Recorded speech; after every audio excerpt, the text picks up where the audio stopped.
Hello guys, welcome to another video. दोस्तों, आज मैं एक और स्टोरी को ट्रांसलेट करने जा रहा हूं और हमेशा की तरह मैं इसे हिंदी में ट्रांसलेट करूंगा।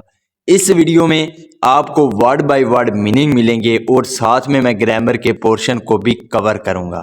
तो आपसे गुजारिश है, इस वीडियो को लास्ट तक ज़रूर देखिएगा ताकि आप इसको अच्छे तरीके से समझ सकें।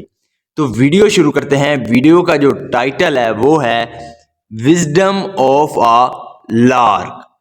विजडम कहते हैं बुद्धिमानी को, लार्क एक पक्षी का नाम है। तो इसका क्या मतलब हुआ, विजडम ऑफ अ लार्क, यानी कि एक लार्क की बुद्धिमानी।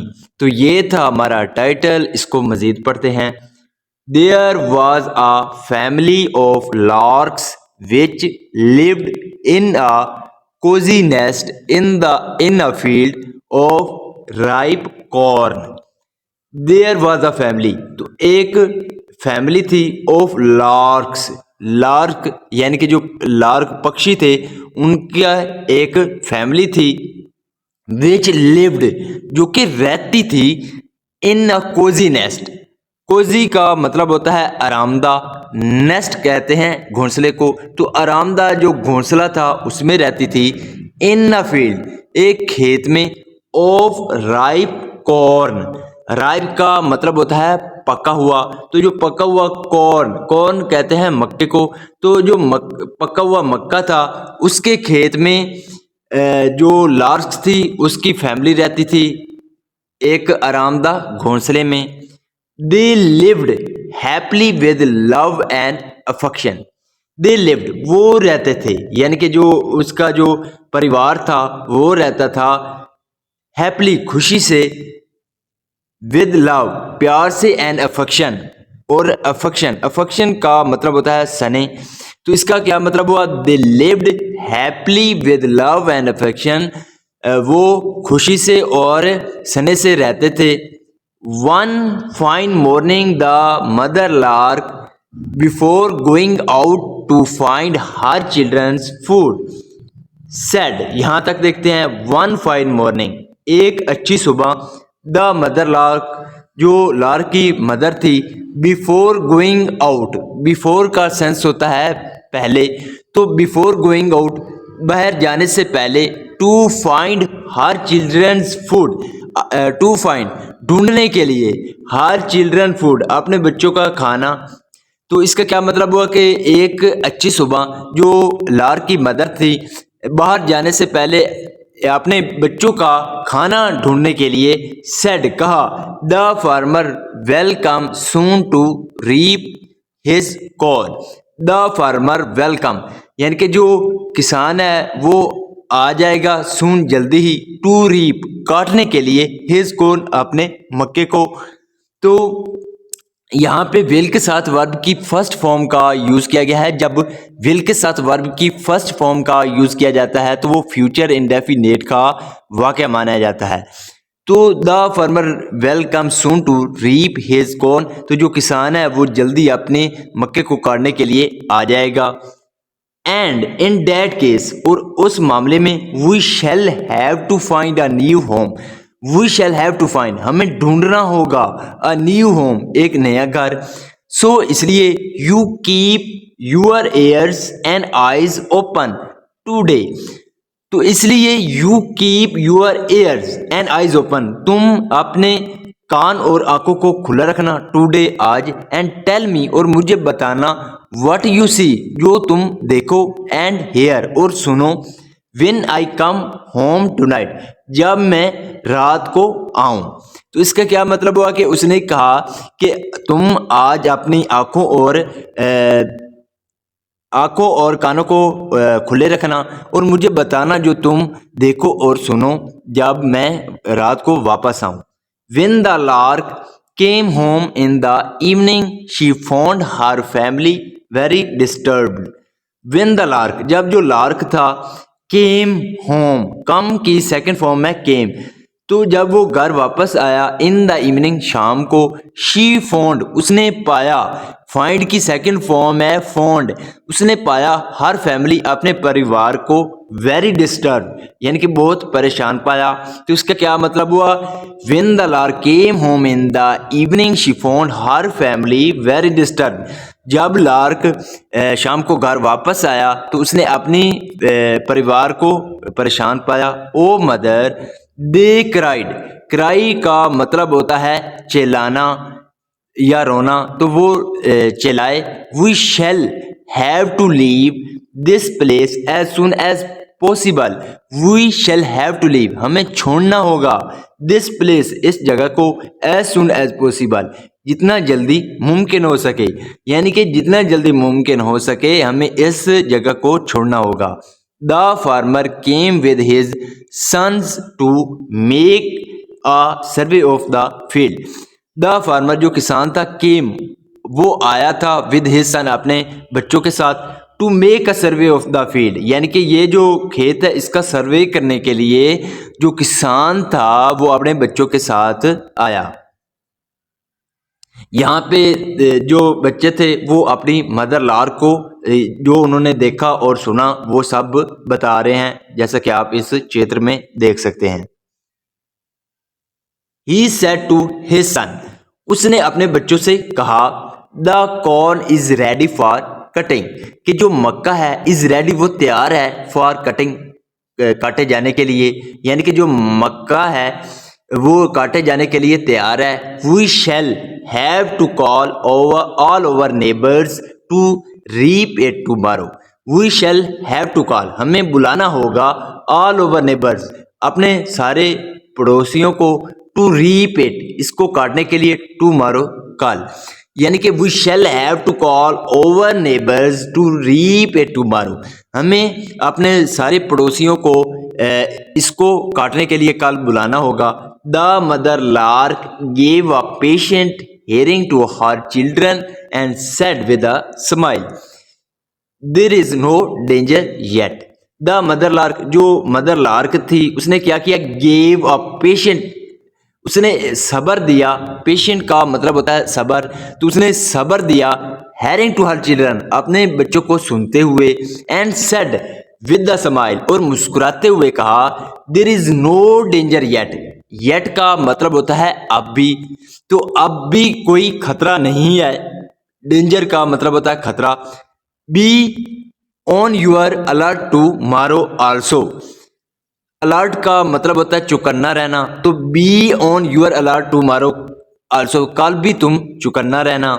Keep your eyes and ears open, keep your eyes and ear open, यानी कि अपने आंखें और कान खुले रखना। एंड टेल मी एवरीथिंग, और मुझे सब कुछ बताना, एवरीथिंग का मतलब होता है सब कुछ, तो मुझे सब कुछ बताना। दे डिस्कस, यानी कि जो वो बात करते हैं उसके बारे में। दिस इज वेरी इंपॉर्टेंट, ये बहुत अहम है।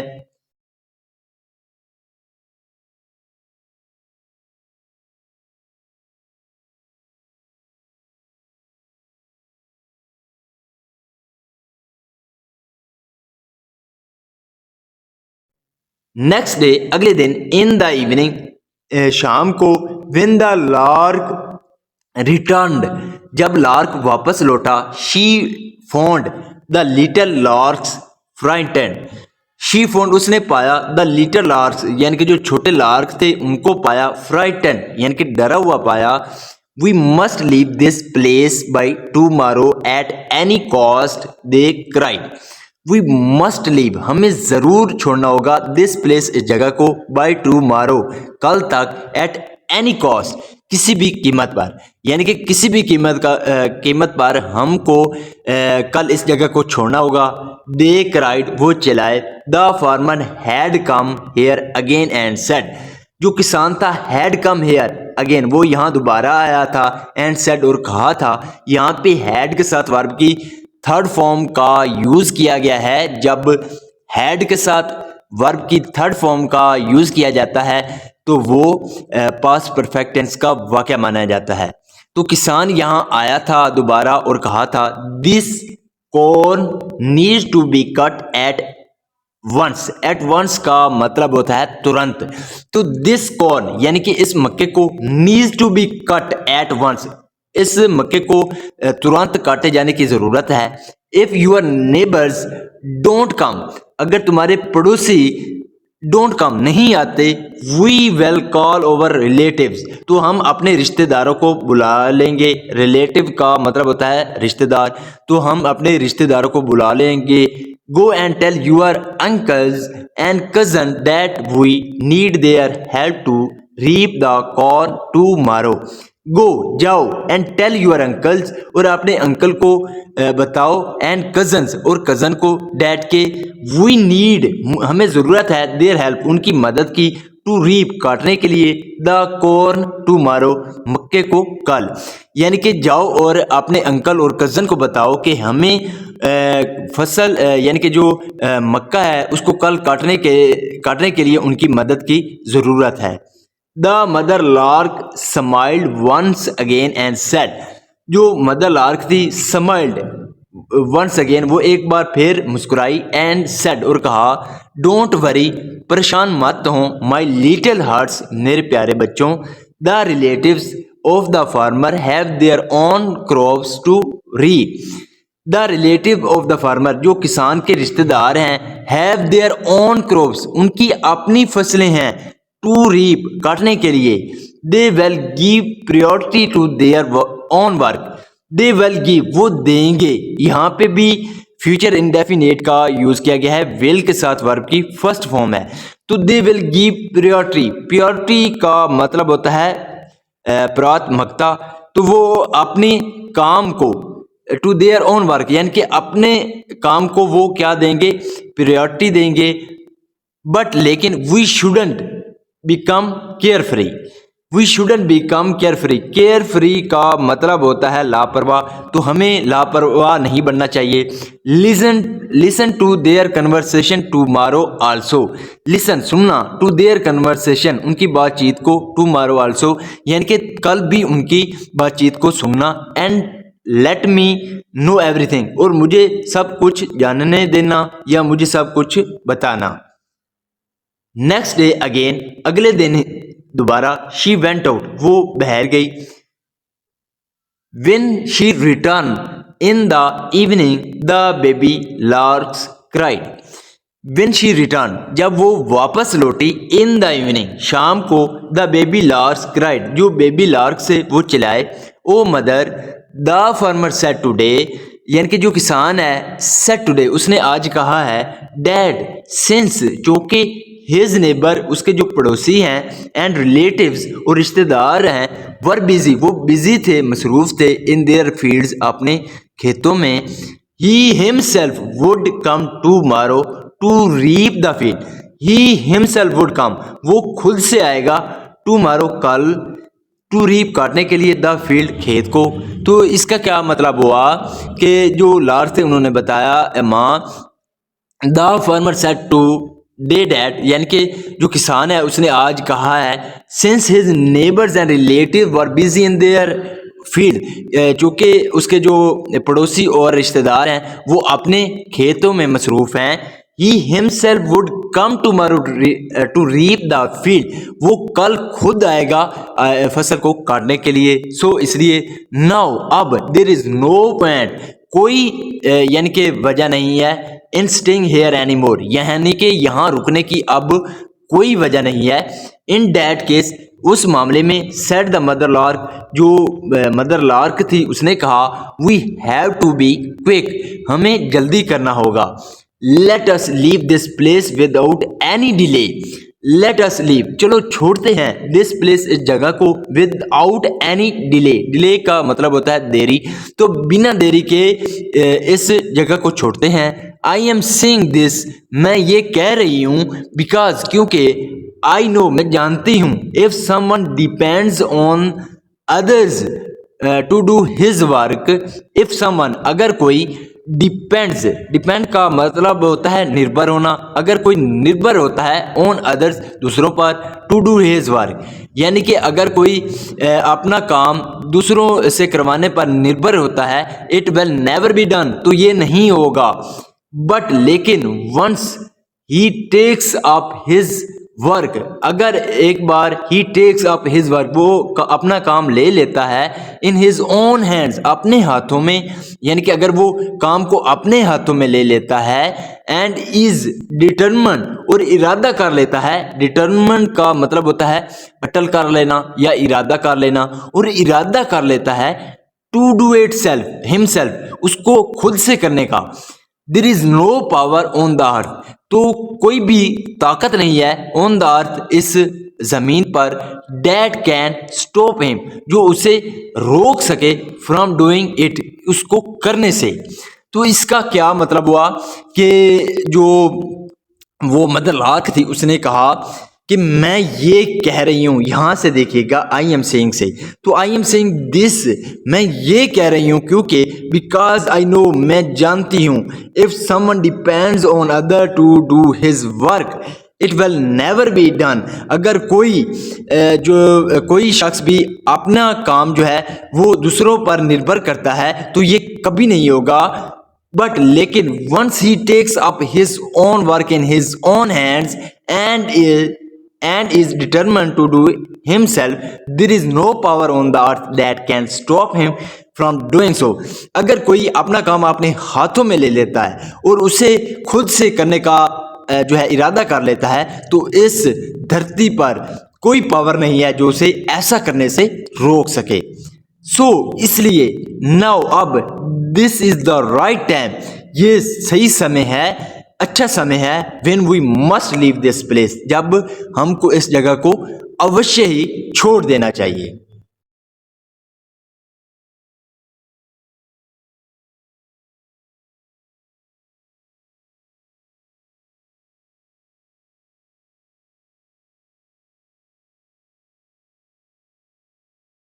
इसका मोरल क्या है? मोरल इसका है self help is always preferable to others help, यानी कि जो खुद अपनी मदद होती है वो दूसरों की मदद से अच्छी होती है। So this is the video guys, अगर आपको पसंद आई हो तो इस वीडियो को लाइक कर दें, चैनल को सब्सक्राइब कर दें ताकि इसी तरह की आने वाली वीडियो आप तक पहुंचती रहे। Have a nice day, good bye.